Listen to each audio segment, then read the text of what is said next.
The Gospel of John is said to be a gospel of symbols, poetry, and mystery. Filled with symbolism, John writes like a masterpiece painter and plays like a gifted musician. Stroke upon stroke, chord by chord, measure to measure. John often speaks in poetic form. In your light, we see light itself. Whoever lives the truth comes to the light. And there's often dramatic irony from Jesus' teaching and actions by introducing transformative characters with different levels of understanding. Today, we get to meet one of those characters. Nowhere else in our gospel tradition do we hear of Nicodemus the Pharisee. And yet, today's story is just one of 3 stories that John shares with us about Nicodemus and how his understanding of Jesus moves, changes, transforms with time. So who is Nicodemus? Like Saul of Tarsus, who later became the Apostle Paul, Nicodemus belonged to a group of Jews known for meticulously studying the law and the prophets and practicing what scriptures taught. In fact, Nicodemus was a prominent Jew of considerable financial means and a member of the Sanhedrin family. They were the chief priests and ruling body of the Jews for all religious matters. And it is no coincidence that the Pharisees and Sanhedrin leaders were at great odds with Jesus throughout his ministry, as Jesus often denounced them for their legalism. For context, today's encounter with Jesus takes place in Jerusalem, just after Jesus angrily drove out the corrupt merchants and greedy money changers by overturning their tables. Nicodemus came to speak with Jesus secretly at night. Yet our storyteller does not give us any clues why a night visit. One would think, perhaps, that as an influential member of the Jewish ruling council, Nicodemus was concerned that Jesus' teaching might lead the Jewish people astray. Here's a question.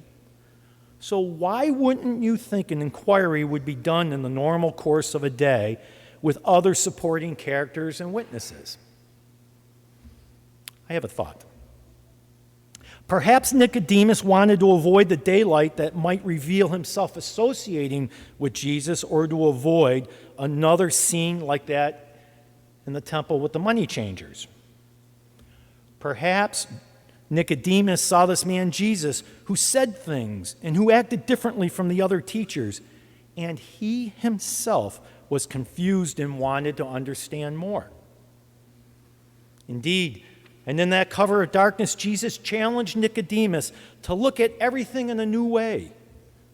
What John is telling us is that Nicodemus came to Jesus at night because Nicodemus was far from having completed his faith in Jesus.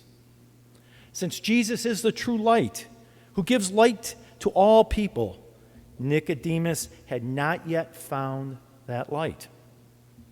He was still in the dark and unable to grasp the spiritual lessons Jesus was trying to teach him.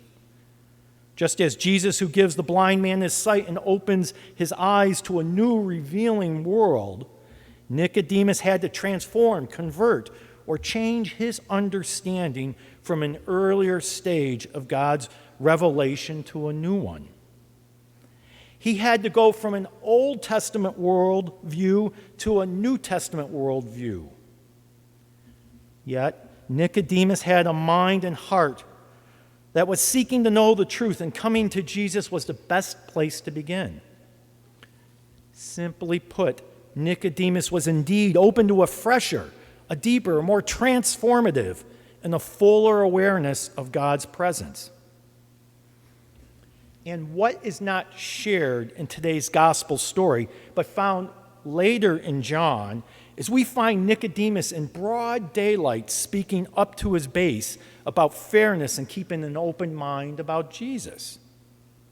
Then at Jesus' crucifixion, it is Nicodemus who brought that mixture of myrrh and oils to anoint his body.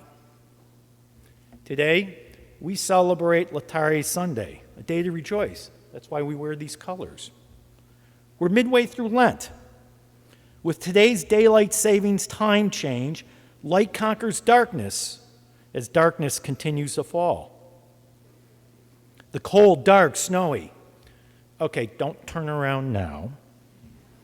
And icy days of earlier February, when we first began our Lenten journey, have gradually bowed to warmer, lighter, and longer days. Perhaps in one sense, our Lenten journey to the light of the risen Christ at Easter is like Nicodemus' understanding, transformation, and journey of faith. Think of his progression. He moved from the cover of darkness to public open-mindedness and finally to a public expression of love for Jesus.